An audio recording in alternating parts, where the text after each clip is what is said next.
Okay, picture this. A house, right? Built way back in the 1950s, but it felt like something beamed straight out of, I don't know, the future. Yeah, we're talking about a place right here in Southern California. It was the brainchild of an aerospace engineer and his dad, who was also an inventor. And it was so groundbreaking, it actually got featured in the LA Times home section. Imagine that. But what's really fascinating, I think, is that this wasn't just, some drawing on paper. Someone lived there. A family grew up in this house of the future. Right. So that's our deep dive today. We're going inside this place, but through the eyes of someone who actually experienced it as a kid. Exactly. We've got these personal memories, and we're going to sort of compare them side by side with a 1954 Popular Mechanics article about it. It was called A House of Magic. A house of magic. I love that. It helps us see what was hype and what was, the lived reality. Yeah, so our mission really is to figure out what made this house tick. What were these technologies, the design ideas, where did they come from? And maybe the bigger question, why aren't some of these seemingly brilliant ideas just everywhere today? Totally. Prepare for some of those aha moments. Yeah. You know, where you see how the past was already thinking way ahead, sometimes maybe even further ahead than we are now. And the person giving us this view, Jack Fletcher, he was born Christmas Eve, 1952. Wow. His dad and granddad, they ran Fletcher Aviation, both inventors.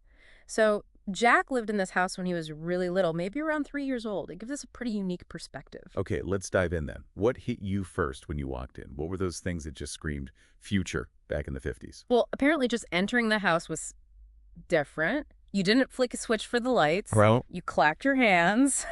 get out. Seriously.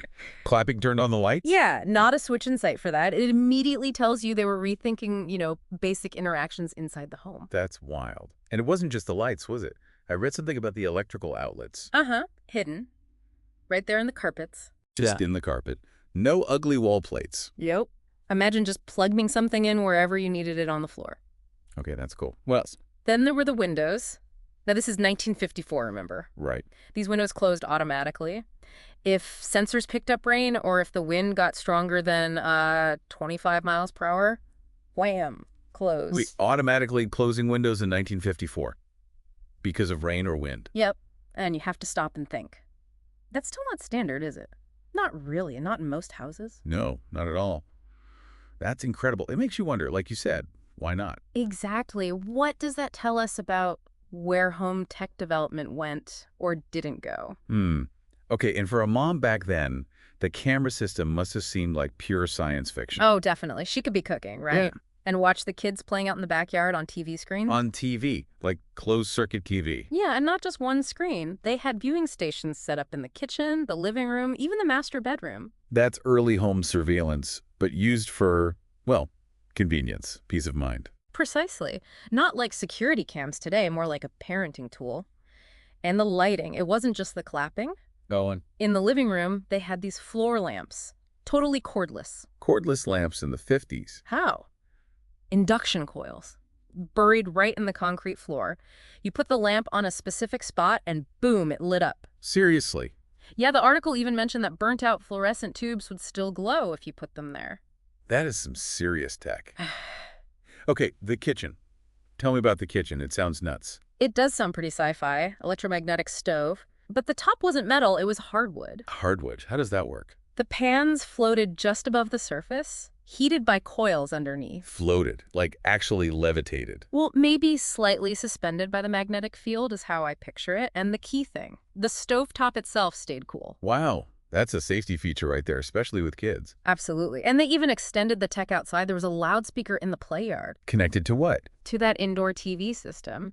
So mom could talk to the kids through the speaker while watching them on the screen. Like an intercom, but way more advanced for the time. Very early integrated home system, yeah. It's like their version of a smart home, but some of it feels even more radical than what we have now. In some ways, maybe.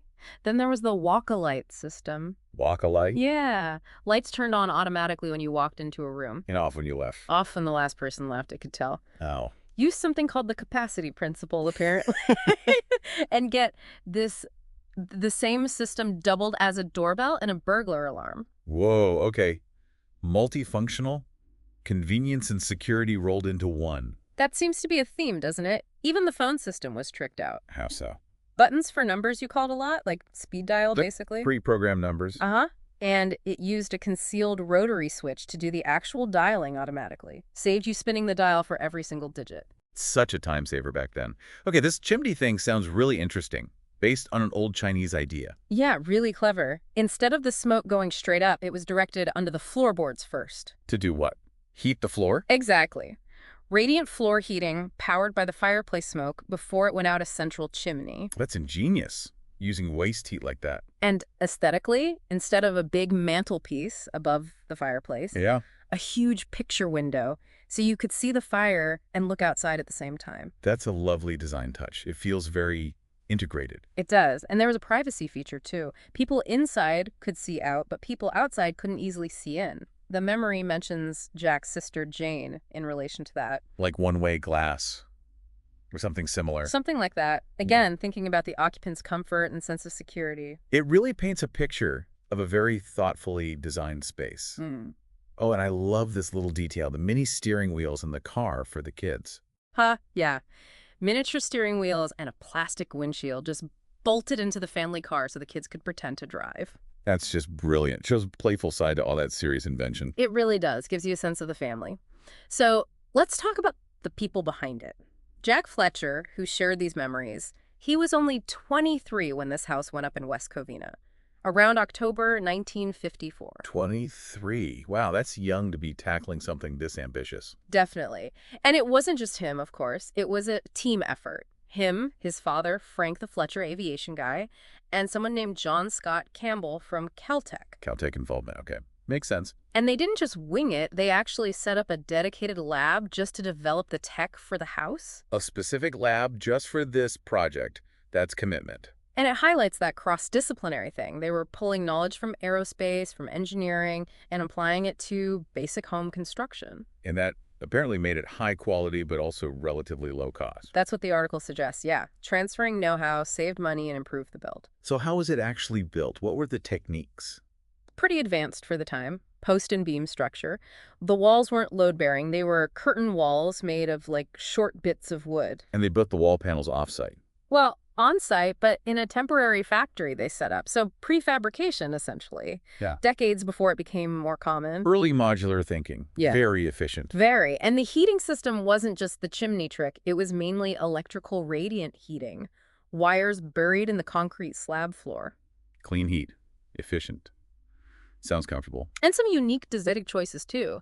Like in the bedroom, they used slab doors as part of the exterior wall. Doors as walls. How did that work? They were staggered, creating a sort of louvered effect. Right. And there were narrow panes of glass between them for ventilation. Very clever. And the patio roofs, they're louvered too, right? Yeah, for shade and airflow. But you could take out some of the boards in winter to let the sun warm the house. Everything seemed designed to work with the environment. It all sounds so integrated. And that window brain thing on the roof. Ah, yes, the control center. A metal box with rain sensors, a weather vane, an anemometer for wind speed, a thermometer. All feeding info to the window system. Exactly. It used solenoids and springs to physically close the windows when the conditions triggered it. A little self-regulating home ecosystem. Amazing. But the Fletchers didn't just stop at the house, did they? Their inventing went further. Seems so. The recollections mention other projects, like a Jeep that was bulletproof and could float. A floating Jeep, seriously. Yeah, and apparently lighter and more fuel efficient than standard military ones. So why didn't the Army buy it? Well, the story goes they couldn't get traction, lacked the right inside connections, is the phrase used. Uh-huh. The classic innovator's problem. Great idea, but navigating the bureaucracy. It seems like it. It highlights how tough it can be, even if your tech is better. And there was another idea, too. Modular houses. Yeah, a concept for houses that could be built super fast, like in a week, and way cheaper, maybe a tenth of the cost. Wow. That could have revolutionized housing. What happened? Opposition from trade unions, apparently. It never got marketed. So, again, non-technical hurdles stopping a potentially huge innovation. It really makes you think, doesn't it? How many other great ideas got stuck for reasons that had nothing to do with the idea itself? Definitely. And you can see how these experiences might have shaped Jack Fletcher's later career, that constant push towards the future. Right. He ended up working in early multimedia visual databases for real estate, trying to bring future tech into that industry. But it sounds like he kept running into the same ahead of its time problem. It seems that way. An award-winning program that was maybe too advanced for the market then. Losing a government project to IBM's lower bid, even if maybe his tech was more innovative. It's that pattern again. Being the pioneer means you often face the biggest resistance. It really speaks to that uphill battle, yeah. That drive to look forward even when the present isn't quite ready. These personal stories woven in are great too. Finding that actual popular mechanics magazine decades later. Yeah, in an antique store after 50 years and getting it for 50 cents. It's like fate, isn't it? Totally. A physical link back to that whole era. And a reminder of how amazing that house was, enough to be featured like that. Then there's the memory of steering wheels in the car. The pretend driving. Yeah, just a simple childhood thing, but it paints such a vivid picture of that imaginative environment. And the Burger King ad. Seeing a floating frying pan on TV and thinking, hey, that's like our kitchen. Huh. Exactly. It connects the extraordinary back to just everyday life and memory. Even mentioning the family dog, Carmel. As that human touch. Makes it relatable. It does. It stops it being just a list of gadgets and makes it a story about a family. And then there's that brief mention about his birth experience. Oh, right. The connection with his brother.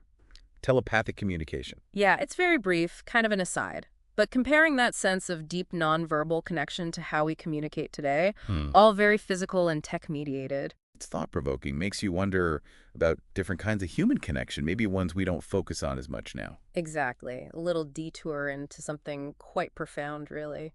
So, wrapping this up, it's just undeniable, isn't it? The House of the Future was this incredible mix of sheer ingenuity and really forward-looking design. Absolutely. Technologies that weren't just a bit ahead, but decades ahead in some cases. Hopefully, listening to this, you've got a really clear picture now of this amazing home and the kind of minds that dreamed it up. Which brings us to maybe one last thing for you to chew on. Thinking about all those 1950s innovations we discussed, Yeah. which ones do you wish were just normal today, standard in every house? Good question. And what does the fact that they aren't standard tell us about, how technology gets adopted, or maybe what our priorities have been? And pushing that further, what other futuristic ideas from the past might actually hold answers or inspiration for the challenges we face right now or in the future? Something to think about.